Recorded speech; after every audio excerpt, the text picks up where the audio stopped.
Hello everyone, मैं दीपिका हूँ और आप सबका you all are welcome at my channel AI with Deepika. और मैं कोशिश करती हूँ एआई को इजी लैंग्वेज में समझाना। तो आज के हम टॉपिक में पढ़ेंगे अनसुपरवाइज्ड मशीन लर्निंग। पिछले पिछले वीडियो में मैंने आप लोगों को सुपरवाइज्ड लर्निंग के बारे में पढ़ाया था, तो आज अनसुपरवाइज्ड लर्निंग। अनसुपरवाइज्ड मीन्स जिसमें लगातार मॉनिटरिंग नहीं होती। सुपरवाइज्ड लर्निंग में लगातार मॉनिटरिंग होती है, लगातार ये इनपुट किया है फिर इसका आउटपुट क्या आएगा। अनसुपरवाइज्ड लर्निंग में हमारे पास अनलेबल्ड डाटा होता है, मीन्स रॉ डाटा होता है, बहुत सारा, इनफैक्ट बहुत सारा डाटा होता है। उन डाटास को हम स्टडी करते हैं ये फाइंड आउट करने में कि उनमें हमारे क्या हिडन पैटर्न्स हैं, क्या ग्रुप्स हैं, और एक एलिमेंट का दूसरे एलिमेंट के साथ क्या रिलेशनशिप्स होते हैं। मतलब that kind of information, that kind of hidden information, और द इंफॉर्मेशन जिस पर हमारा ध्यान नहीं गया था। और उससे हम ये काफ़ी सारी चीज़ें हमारी मार्केटिंग, रिसर्च मार्केटिंग में, मेडिकल साइंस में और भी बहुत सारी फील्ड्स में ये यूज़ किया जाता है। तो इट इज़ मेनली ये आपका इसमें हमारे जो मेनली हमारे जो एल्गोरिथम्स यूज़ होते हैं वो होते हैं क्लस्टरिंग के, डायमेंशनल रिडक्शन के और डाटा विजुअलाइजेशन के। Clustering means grouping, dimensionality reduction और डाटा विजुअलाइजेशन, ये सारे कॉन्सेप्ट्स होते हैं जो मैं आपको लेटर ऑन पढ़ाऊंगी। अब ये अनसुपरवाइज्ड लर्निंग को जैसे कि आप एग्जाम्पल में आप लोग देख रहे हो, ये आपका ये इनपुट रॉ डाटा है। इसमें आप देख रहे हैं एलिफेंट्स भी है, इसमें कैमल भी है और इसमें काउस भी है। अब हम क्या करेंगे, हम इसमें इंटरप्रिटेशन करेंगे। इसमें कोई भी ट्रेनिंग डाटा सेट नहीं है, इसको पहचानने के लिए कुछ भी नहीं। हमने डाटा को, हमने अपनी मशीन को कुछ भी ट्रेन नहीं किया, लेकिन मशीन अपने आप इस पूरे डाटा को एनालाइज करेगी और ऑटोमेटिकली उसमें क्या हिडन इंफॉर्मेशन है वो अपने आप पता करेगी। तो हमेशा आपका, आप लोग को इतने टाइम से लोग देख रहे हो, तो मशीन लर्निंग में सबसे इंपॉर्टेंट चीज़ होती है एल्गोरिथम्स, जिसको कि मॉडल बनते हैं। इन्हीं एल्गोरिथम्स के ऊपर वेरियस टाइप्स ऑफ मॉडल्स बनते हैं। अब अगर क्लस्टरिंग की बात करूँ तो clustering is also type of algorithm जिस पर हमारा वर्क होता है। फिर उसी एल्गोरिथम को हम प्रोसेस करते हैं। प्रोसेस मीन्स हम उस एल्गोरिथम में, एल्गोरिथम में पर्टिकुलर प्रोग्रामिंग लैंग्वेज को लेकर उस एल्गोरिथम की हेल्प से हम उस डाटा को रन करते हैं, उस प्रोग्राम को हम रन करते हैं और फिर हमारे पास एक आउटपुट मिलता है। अब इसमें हमारे पास आउटपुट आ गया कि इसमें एक एलिफेंट है, इसमें मेनली कैमल है, इसमें हमारे पास काऊ है। तो यहाँ पर हमने कोई भी ट्रेनिंग डाटा सेट यूज़ नहीं किया है। तो हमारे पास क्या होता है कि इसमें कस्टमर डाटाज होते हैं जिसमें कोई लेबल्स नहीं है, कोई इन्फॉर्मेशन नहीं है, कि आपके पास ह्यूज 1 लाख डाटा है। अब उसमें आपको ये पता करना चाह रहे हो कि किस तरह की इन्फॉर्मेशन होनी चाहिए। तो हमारे पास ये जो अनसुपरवाइज्ड लर्निंग के एल्गोरिथम्स होते हैं वो अपने आप उस डाटा को एनालाइज करते हैं और ये बताते हैं कि किस तरह की इन्फॉर्मेशन को रिप्रेजेंट कर रहे हैं। जैसे मान लीजिए हमारे पास मार्केटिंग का बहुत सारा डाटा है, तो किस तरह के कस्टमर्स का परचेजिंग बिहेवियर है, और जो हमारे सेगमेंटेशन और मार्केटिंग में हमारे लिए बहुत यूज़फुल होता है। तो ये सारी इन्फॉर्मेशन इसके थ्रू हमारे पास आ जाती है। तो हमारे पास अगर बात करें कि अब अनसुपरवाइज्ड लर्निंग की, तो इसके मेनली आपके 3 टाइप्स होते हैं। मेनली तो हमारे पास 2 मेन कैटेगरीज़ होती हैं, आपकी क्लस्टरिंग और सेगमेंटेशन। लेकिन यहाँ पर हमारे पास है क्लस्टरिंग है, डायमेंशनल रिडक्शन टेक्निक्स हैं और एसोसिएशन लर्निंग रूल्स होते हैं। तो हम आपसे सबसे पहले यहाँ पे देखते हैं क्लस्टरिंग में क्या होता है। जो क्लस्टरिंग होती है इसमें क्या करते हैं, हम डाटास के पॉइंट्स को, grouping data points into clusters based on the similarities. जैसे क्या होता है कि आपके पास बहुत सारे हमारे पास बहुत सारे एनिमल्स हैं, बर्ड्स हैं। तो हम क्या करें, जितने भी बर्ड्स हैं, हम ये नहीं देख रहे कि वो काऊ, वो क्रो है या वो पीजन है या कुछ नहीं।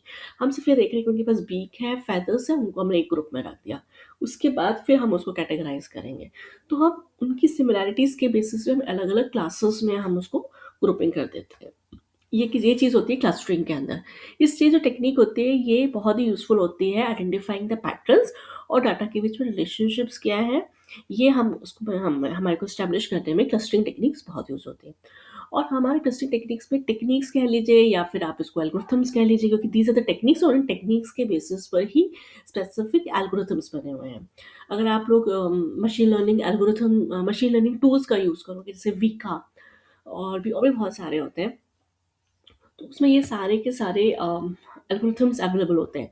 आप अपने डाटा को इनपुट करिए और वैसे किसी को भी सेलेक्ट कीजिए, के मीन्स, डीबी स्कैन या मीन शिफ्ट, तो ऑटोमेटिकली रिजल्ट अपने आप रन करके आपको दिखाएगा। लेकिन चलिए हम आप सबसे पहले डिस्कस करते हैं कि के मीन्स क्या होता है। तो के मीन्स क्या होता है आपको हम देखते हैं। तो ये के मीन्स क्लस्टरिंग क्या होती है कि ये मैं आपको डिटेल में बाद में बताऊँगी एक-एक चीज़ को, लेकिन अभी मैं आपको हल्का-हल्का आइडेंटिफ़ाई करवा रही हूँ। इसके मीन्स क्लस्टरिंग में क्या होता है कि जो भी डाटाज़ होते हैं, जो कि सिमिलर डाटा पॉइंट्स होते हैं, उनके क्लस्टर्स को हम एक विदाउट नीडिंग लेबल हम डाटा को लेबल नहीं करते, पर उनकी सिमिलैरिटीज़ के बेसिस पर हम उनको ग्रुप कर देते हैं। इसके अंदर हम क्या करते हैं, इसमें हम आइडेंटिफ़ाई करते हैं नेचुरल ग्रुपिंग इन अनलेबल्ड डाटा सेट्स। ये आपके डाटा के पॉइंट्स के जो डिस्टेंस होते हैं क्लस्टर सेंटर्स के अंदर। क्लस्टर मतलब एक बहुत ज़्यादा ह्यूज अमाउंट ऑफ डाटा है। जैसे कि हम लोग सर्वर है, बहुत बड़ा सर्वर है, उसके अंदर बहुत सारी इन्फॉर्मेशन होती है, तो हम उसको एक क्लस्टर सेंटर भी कह सकते हैं, इसमें बहुत सारी इन्फॉर्मेशंस होती है। तो वो इसमें बहुत सारी इन्फॉर्मेशंस है, हम उस इन्फॉर्मेशंस में से जो भी डाटा एक जैसा है, उसको एक अलग-अलग ग्रुप्स में हम रख रहे हैं। तो ये कॉमनली यूज़ जो होता है, ये कहाँ पे होता है? कस्टमर सेगमेंटेशंस में, कि किस तरह का कस्टमर है, कौन से एज ग्रुप का कस्टमर है, वो क्या परचेज़ कर रहा है।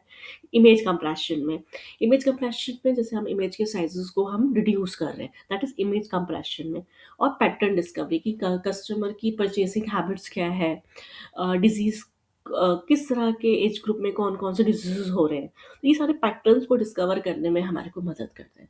इसके अलावा हमारा ये इसका ये जब होता है कि अगर आपके पास अनऑर्गेनाइज़्ड डाटा है और आपके पास डाटा एकदम रॉ है, कोई आपका स्ट्रक्चर नहीं है, तो उस वक़्त के मीन्स क्लस्टरिंग बहुत हेल्पफुल होती है। ये मैं आगे वाले वीडियो में स्पेसिफिकली एक पूरा वीडियो बनाऊँगी मैं इस पर। लेकिन अभी मैं आपको सिर्फ़ थोड़ा-थोड़ा बता रही हूँ। DB scan. DB scan clustering ये मशीन लर्निंग में होती है, जो कि डेंसिटी बेस्ड क्लस्टरिंग होती है। डेंसिटी मीन्स कितना ह्यूज नंबर ऑफ डाटा है, उसकी ग्रुपिंग क्या है।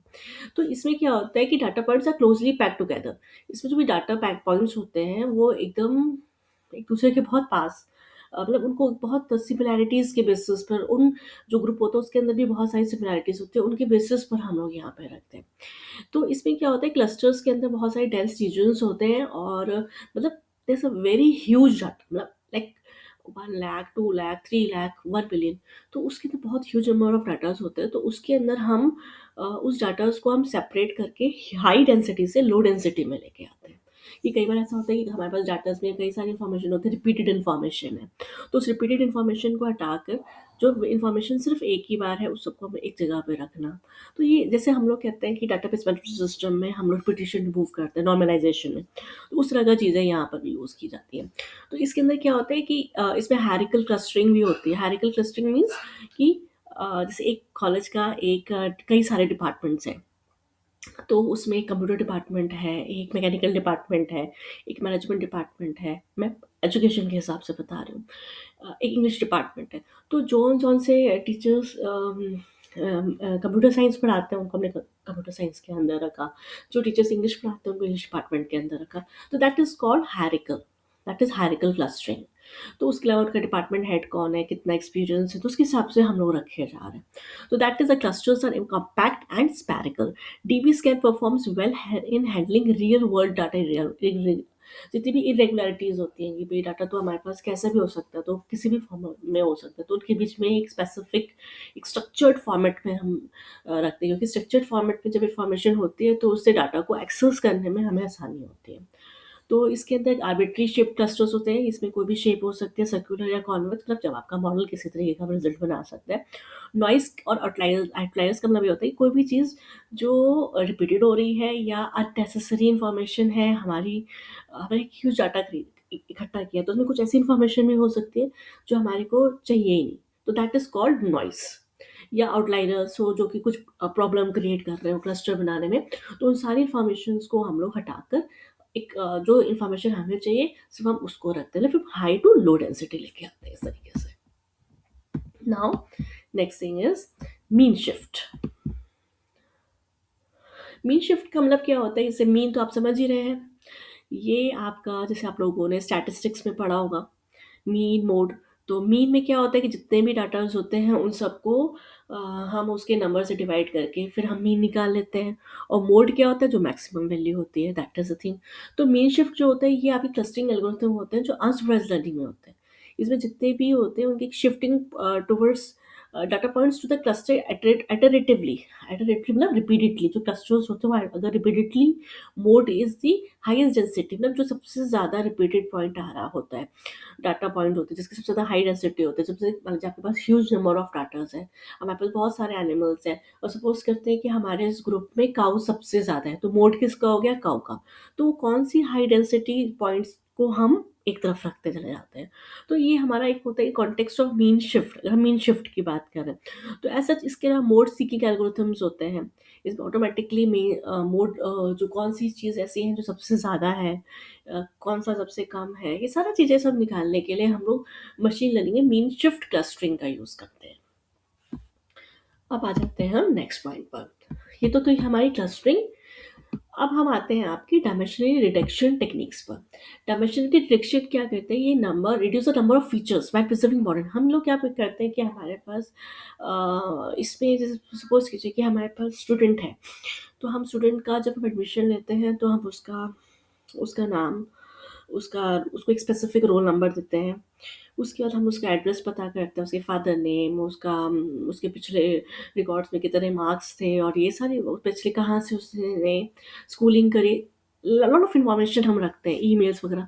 लेकिन अगर हमें इन्फॉर्मेशन अभी एक बार तो हो गया, लेकिन हमें अगर फ्यूचर में इन्फॉर्मेशन रखनी है तो हमारे लिए तो बस इतना ही काफ़ी है ना, स्टूडेंट का रोल नंबर, स्टूडेंट का नंबर, स्टूडेंट का नेम, और उसका कॉन्टैक्ट नंबर और email ID, that much is enough. तो बाकी की इन्फॉर्मेशन को हम हटा देते हैं, सिर्फ जो इन फ्यूचर हमारे लिए सिर्फ जो इम्पोर्टेंट वेरी इंपॉर्टेंट फॉर्मेशन है बस हम उसी को रखते हैं। तो that is called dimensional reduction technique होती है। तो अब हमारे पास ये सारा चीज़ें आ जाती है, सिर्फ दो टाइप्स की होती है। First is principal component analysis, second one is independent component analysis. तो सबसे पहले हम प्रिंसिपल कंपोनेंट एनालिसिस सीखते हैं।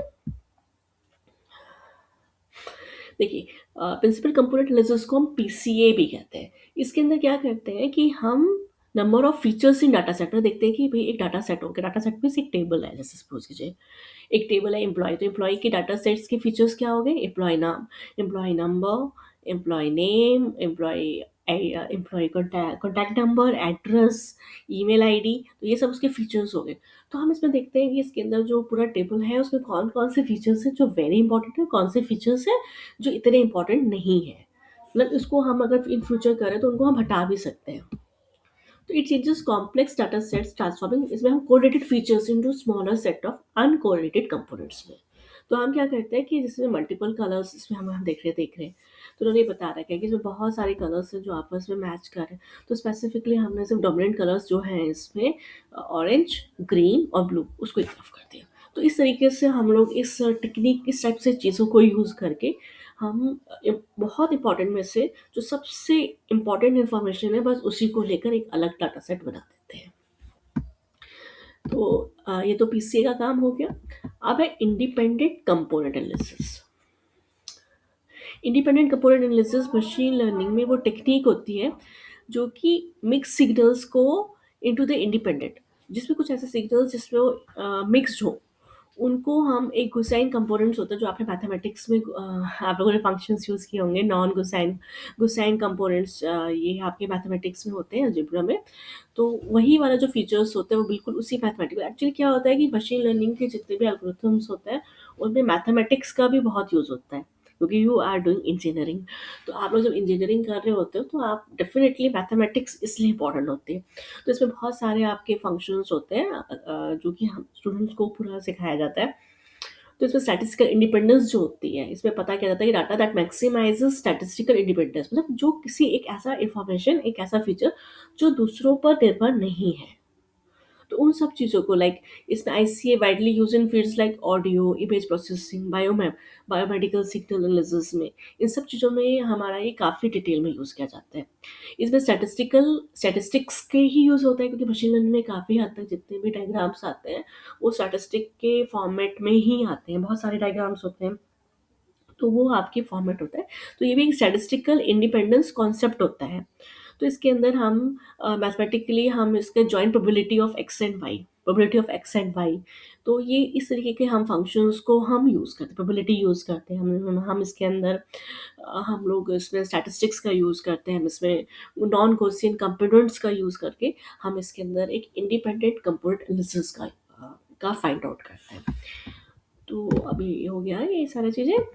अब हमारा जो इसी का जो लास्ट पॉइंट आ जाता है that is association rule learning. Association आप लोग समझ सकते हैं कि हम रिलेशनशिप्स यहाँ पर हम अनसुपरवाइज्ड लर्निंग में हम पैटर्न की स्टडी करते हैं और एक कंपोनेंट का दूसरे कंपोनेंट के साथ क्या कोरिलेशन है। तो इस कोरिलेशन को स्टडी करने के लिए हम एसोसिएशन लाइक